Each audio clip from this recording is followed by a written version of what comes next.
What's up everyone? Today I'm going to show you how to build Dinrova Tron for the Magic the Gathering Pauper format, and I'll be showing you some ways to customize it to make it truly yours. So let's not waste any time. The ultimate goal of this deck is to lock out your opponent with a Dinrova lock. Of course, this is going to involve the namesake of the deck, Dinrova Horror. Dinrova Horror is a creature, horror of course, that costs 4 blue and a black. When Dinrova Horror enters the battlefield, return target permanent to its owner's hand, then that player discards a card. We're going to pair that, however, with Ghostly Flicker, a well-known staple in many formats. Ghostly Flicker is 2 and a blue and instant. It says exile 2 target artifacts, creatures, and/or lands you control, then return those cards to the battlefield under control. The final key to this puzzle is going to be Mnemonic Wall. 4 and a blue for a creature that has Defender. When Mnemonic Wall enters the battlefield, you may return target instant or sorcery card from your graveyard to your hand. So the key here is to have both Mnemonic Wall and Dinrova Horror on the battlefield. You then cast Ghostly Flicker and target both Mnemonic Wall and Dinrova Horror. Ghostly Flicker will then resolve, go to the graveyard, and Mnemonic Wall and Dinrova Horror will bounce and come back to the battlefield, placing both of their ETB triggers on the stack. Because Ghostly Flicker must resolve for Mnemonic Wall's ability to be on the stack, you could actually target Ghostly Flicker with Mnemonic Wall's ability because Ghostly Flicker is in the graveyard. So you cast Ghostly Flicker, target both of them, and then you get back Ghostly Flicker and you still bounce Dinrova Horror. Now that Ghostly Flicker is back in your hand, as long as you have 2 and a blue, you can do it again. So for every 2 and a blue you have, you can make your opponent pick up a permanent, that includes lands, and make them chuck it to the discard. That's really good. And of course, there's more than one way to skin a cat. Another fun thing you can do with this is if you have 2 Mnemonic Walls out and a Ghostly Flicker in hand, you can cast the Ghostly Flicker targeting both Mnemonic Walls. Ghostly Flicker resolves, bounces both of the Mnemonic Walls, they re-enter, you target Ghostly Flicker with 1 Mnemonic Wall, and then you target another instant or sorcery in your graveyard with the other one. So essentially with that combo, every 2 and a blue you have, you can get back any instant or sorcery from your graveyard to your hand. That is also really good, and will prove relevant in this deck. If you think this loop looks like fun, make sure to tap the like button, and stick around for some more Mnemonic Wall loops later on in the video. And at this point, you're probably thinking, but Ben, that's my name. I'd love to ruin somebody's life with this loop, but it costs so much mana. You would be right to ask that question, which is why we're including a full playset of the Tron lands. The Urza lands are a set of 3 colorless lands, and they're unique in that unless you have all 3 of them on the field, each one only generates 1 colorless mana. But as soon as you assemble the set of all 3, Urza's Powerplant, Urza's Mine, and Urza's Tower, they suddenly produce a total of 7 colorless mana. What did you say his power level is? It's over 9,000! Powerplant and Mine both produce 2, and Urza's Tower produces 3. So on turn 3, you can have access to 7 mana. These lands are incredibly versatile. After all, one of the best things in Magic the Gathering you could have is more mana than the other guy. There are countless different Tron decks in all the formats where these cards are legal. These cards are powerful. Especially for me as a brewer, I really like the Tron lands because I can make all sorts of decks with just these cards. So at this point, I would like to mention something about the Tron lands. If you go to the deck list that I have in the description, it'll take you to this page, and you might see that $100 price and be like, whoa, are you kidding me? This is Pauper, man. I'm not gonna spend $100 on a Pauper deck. You would be right to question me. However, I would let you know that for this deck, you should pay attention to the low value of around $48, and I'll show you why. The Antiquities printing of the Urza Tron lands and some of the other Tron lands can be quite expensive, upwards of $20, and that drags up the average price of the Tron lands. So if you're just looking to get your hands on the cards, pay attention to the lower price when you're looking at this deck. I just recently bought a set of Urza lands, and it cost me about $25. So because grabbing all 3 of these Tron lands is really important in this deck, we're going to have a few ways to go fetch those Tron lands. The best of which is going to be Expedition Map. Expedition Map is an artifact that costs 1 colorless, and if you pay 2, tap it, and sacrifice it, you can search your library for a land card, reveal it, put it into your hand, and then shuffle your library. Expedition Map is great because it's not just limited to basic lands. You can grab any land, not just our Tron lands, but it can do color fixing for us. It can grab any utility lands we might need. This is a great card, and I honestly hope they reprint it soon. So don't tell me printing's dead. It's alive and getting stronger. And for direct land fetching, along with Expedition Map, we'll also run Elvish Rejuvenator, 2 and a green, a creature, Elf Druid. When Elvish Rejuvenator enters the battlefield, look at the top 5 cards of your library. You may put a land card from among them onto the battlefield tapped, and put the rest on the bottom of your library in a random order. This is a great addition to Tron decks from the core set 2019, and it's going to help us dig deep into our deck and find those Tron lands. Something you're going to find with this deck is it can be a little slow assembling Tron, and getting to the point where you can actually perform the Dinrova lock and win the game outright. Because of that, one of the main strengths of this deck, and one of the reasons why I really like this deck, is it is grindy as heck. We are running both Pulse of Marasa and Moment's Peace. Now let me tell you about these cards. Moment's Peace might not need any introductions, but for 1 and a green and instant, you can prevent all combat damage that would be dealt this turn. And for 2 and a green, it has Flashback. Not going to have any creatures or meat on the board for a few turns? No big deal. With 4 of these in our deck, we essentially can just ignore combat for 8 turns straight. And if you throw a Mnemonic Wall in there somewhere, potentially more. This card is infuriating to have played against you. And it is so satisfying to play it against your opponent and watch him sigh in frustration. Pulse of Marasa. This card, man. This card is so good. 2 and a green for an instant, return target creature or land card from a graveyard to its owner's hand. You gain 6 life. Gaining 6 life is huge. Not only that, but we get a creature or land back. So if somehow they take out one of our Tron lands and turn off our Urza combo, we can just pick it back out of the graveyard, gain 6 life, and replay it. If they kill your Dinrova Horror, no big deal. You can pull it back out with Pulse of Marasa, gain some life, and replay it again. Heck, as far as I'm concerned, they did you a favor. Thanks. What you're going to find in this deck, as you start pumping out Tron lands, you're going to have so much mana, the 2 colorless on Ghostly Flicker is basically going to be meaningless, but what's going to be really important is that blue symbol.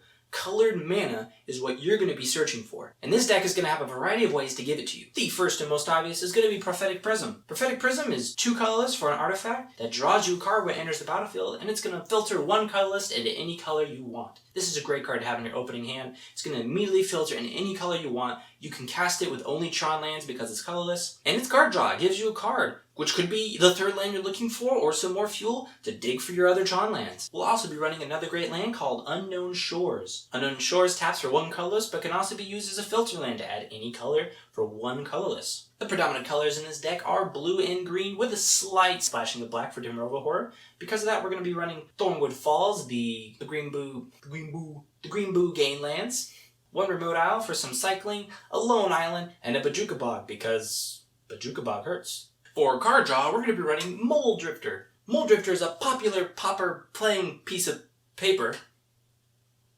What is Mole Drifter? It's like a bird fish thing pooping butterflies. For 4 and a blue, Mole Drifter is a creature elemental, flying 2/2, and when Mole Drifter comes into play, draw 2 cards. Plus, he has an evoke ability for 2 and a blue. You may play this card for its evoke cost. If you do, it's sacrificed when it comes into play. So you still draw 2 cards because it enters the battlefield. This card is great in this deck. We can either play it for the full cost, which is much easier to do with Tron lands, get 2 cards, and have a 2/2 flyer, which is really good. Or we can play it for its evoke cost, which is cheap. Draw 2 cards, and pick it back up with Pulse of Marasa. Not only that, but if it's on the battlefield with a Mnemonic Wall, and we have Ghostly Flicker in hand, for every 2 and a blue mana we can just keep drawing 2 cards. On top of that, Compulsive Research will give us flexible card draw for 2 and a blue, a sorcery. Target player draws 3 cards, then that player discards 2 cards, unless he or she discards a land card. I find often in late game I have a couple lands in hand that I don't really plan on playing anytime soon, and I'm happy to chuck one of them to keep an extra card. And if I ever really need that land, I can always get it back out with Pulse of Marasa. I told you that card was good. Impulse and Forbidden Alchemy are going to give us even more utility. Impulse is 1 and a blue. Impulse is an instant for 1 and a blue. It says look at the top 4 cards of your library, put 1 of them into your hand, and the rest on the bottom of your library in any order. Somebody say card selection. Forbidden Alchemy is an instant for 2 and a blue. Look at the top 4 cards of your library, put 1 of them into your hand, and the rest into your graveyard. In this deck, this card is basically just draw 4. We get to keep 1 in our hand, probably going to be a Tron land, and then we have both Mnemonic Wall and Pulse of Marasa to grab pretty much any card of the deck we want later on out of the graveyard. And to make this card even better, it's got Flashback for 6 and a black. And what would a blue deck be without a tutor? Mystical Teachings is 3 and a blue and instant. It allows us to search for an instant card or a card with flash, reveal it, put it into our hand, and then shuffle or elaborate. Plus it's got Flashback. It's basically 2 cards in 1. Because this deck plays the long, grindy control game, your opponent might start getting closer to their win condition before you do. And because it can take a little bit of time to get the Dinrova lock going, you might need to remove some baddies before you get to that point. And for that, I've included some removal. Capsize is an instant for 1 and blue that has buyback for 3. And it says return target permanent to owner's hand. So for 6 mana, you can return a permanent, that means lands, to its owner's hand, and you get to keep the card and do it again next turn. Because God only knows how much mana you have. Prohibit is a flexible counterspell for 1 and a blue and instant. You can counter target spell if its converted mana cost is 2 or less, and it has a kicker cost for 2 extra, so if you pay 4 mana, you can counter that spell if its converted mana cost was 4 or less. This card gives you great value and can counter a lot of things you could run into. However, definitely keep an eye out, as there are cards in this format that you will want to counter that you can't counter with this, such as Gurmag Angler. And for those instances, we have Condescend, an instant for X and a blue. You can counter target spell unless its controller pays X. Then you get to Scry 2, which is pretty nice. And so because most of the time, since you're going to have more mana than your opponent, you can just dump exactly what you need to make sure what they are playing does not touch the battlefield. Homelands brought us Serrated Arrows, which has a small amount of text on it. An artifact for 4 colorless. Serrated Arrows enters the battlefield with 3 arrowhead counters on it. At the beginning of your upkeep, if there are no arrowhead counters on Serrated Arrows, sacrifice it. And it has the activated ability, tap and remove an arrowhead counter from Serrated Arrows, then put a -1/-1 counter on target creature. So 3 times you can tap this guy and put a -1/-1 counter on a creature. This lets you whittle down a large creature, but more importantly, it lets you completely obliterate 1/1s. In this deck, this card has a bit more utility at first than you might think. Because Ghostly Flicker can target artifacts, we can bounce this thing and put 3 more counters on it. Also, bouncing it untaps it. So if you really need to blow up a couple things on one turn, we can untap it, put a -1/-1 counter on something, flicker it back in, retap it, and put another -1/-1 counter on it. If we had 2 of these out and a Ghostly Flicker in hand, we could potentially put 4 -1/-1 counters across the board, which would pretty much put any Elf or Fairy deck out of the game. Onto the sideboard!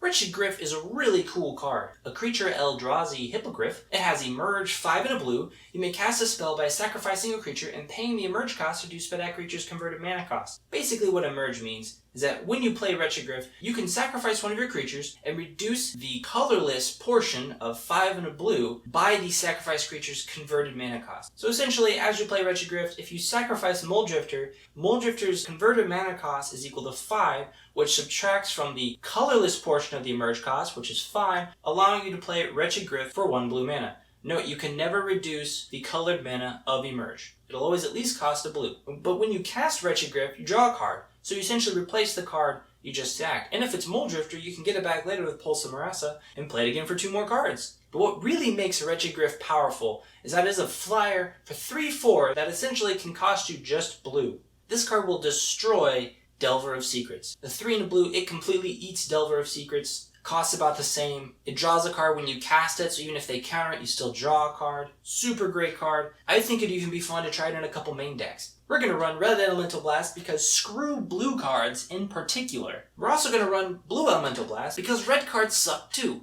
Serene Heart is an instant for 1 and a green. It says destroy all local enchantments, and all that means is destroy all auras. Serene Heart is going to be a great hoser for any Boggle decks and or Heroic White decks. To help you against any artifact decks, we're going to run Ancient Grudge. An instant for 1 and a red, Ancient Grudge will destroy target artifact and has flashback for green. This card is essentially 2 cards in 1, plus instead of playing flashback, we can always play Mnemonic Wall and pick it back up and get 2 more uses out of it. And of course, one of the most powerful artifact hosers, Gorilla Shaman. A creature gorilla for just a red, has the activated ability for XX and 1, destroy target non-creature artifact with casting cost equal to X.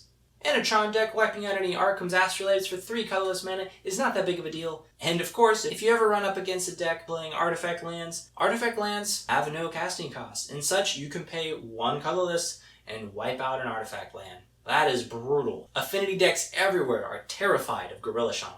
And if you're ever looking for some cheap and useful graveyard hate, Fairy Macabre is an excellent addition. Fairy Macabre is a creature Fairy Rogue for 1 black, has flying and a 2/2 body, but honestly, you're probably never going to cast it, because all we're concerned about is its activated ability. Discard Fairy Macabre, exile up to 2 target cards from graveyards. So you never have to cast this card. As long as it's in your hand, you can discard it at instant speed and exile up to 2 target cards from graveyards. Arguably not as strong as Relic of Progenitus, but I like this card because it allows you to target and it doesn't cost any mana at all. And it's an instant speed option that nobody will see coming unless they've seen your hand. And because we're running Pulse of Marasa, you can always pick it back up later if you need to use it again. Before we get on to some juicy cards you can include in this deck, don't forget to subscribe if you'd like to be notified when I upload weekly Pauper Magic the Gathering content.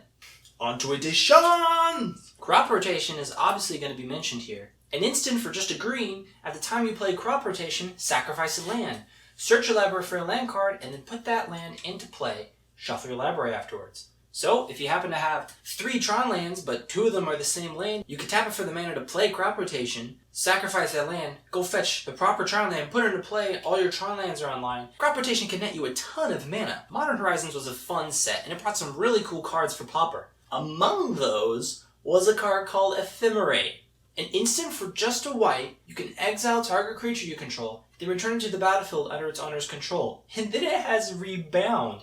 If you cast this spell from your hand, exile it as it resolves. At the beginning of your next upkeep, you may cast this card from exile without paying its mana cost. So for 1 white, you can cast this card, bounce your Dinrova Horror, bounce your Mnemonic Wall, your Moldrifter, whatever, and then you just get to do it again for free on your next turn. This card definitely is not a replacement for Ghostly Flicker in the deck, but it's a great addition, and where I would find it really useful is in defense. One of the most common ways people are going to attempt to break your Dinrova lock is as soon as you cast Ghostly Flicker targeting Mnemonic Wall and something else, they will cast removal targeting Mnemonic Wall. When that resolves, there's nothing to bring back Ghostly Flicker, and so Ghostly Flicker and Mnemonic Wall both get stuck in your graveyard. If you keep white mana open and Ephemerate in your hand for such a situation, in response you cast it targeting Mnemonic Wall, which bounces it away and re-enters it, making it a different instance of Mnemonic Wall, and their removal will fizzle. Not only that, but you can pick another instant or sorcery card back up with Mnemonic Wall because you just flickered it, and that alone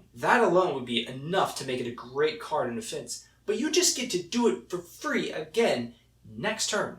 Rinse and repeat. Another really annoying lock that you can do with Ghostly Flicker and Mnemonic Wall is another white card, Stonehorn Dignitary. Stonehorn Dignitary is a creature, Rhino Soldier for 3 and a white. When Stonehorn Dignitary enters the battlefield, target opponent skips his or next combat phase. So once you get this card on the field with Mnemonic Wall and Ghostly Flicker in hand, for 2 and a blue, they don't get to attack on their next turn. It's essentially a Moment's Peace lock in this deck. White definitely has some inclusions for this deck. Because of how powerful and generally useful the Tron lands are, there are tons of ways to build Tron and Pauper. Your Tron deck could be a Mystical Teachings Toolkit deck, eventually ending in a Rolling Thunder to blast away your opponents with tons of mana. You could play a mono green Tron deck that beats face with big boys. You could even build a Snowland variant of Tron that uses Arkham's Astrolabe. If you'd like me to make a video on how to make Tron work with Snowlands and Pauper, leave a comment below. I hope you've enjoyed this video. Thanks for taking the time to listen to me, and have a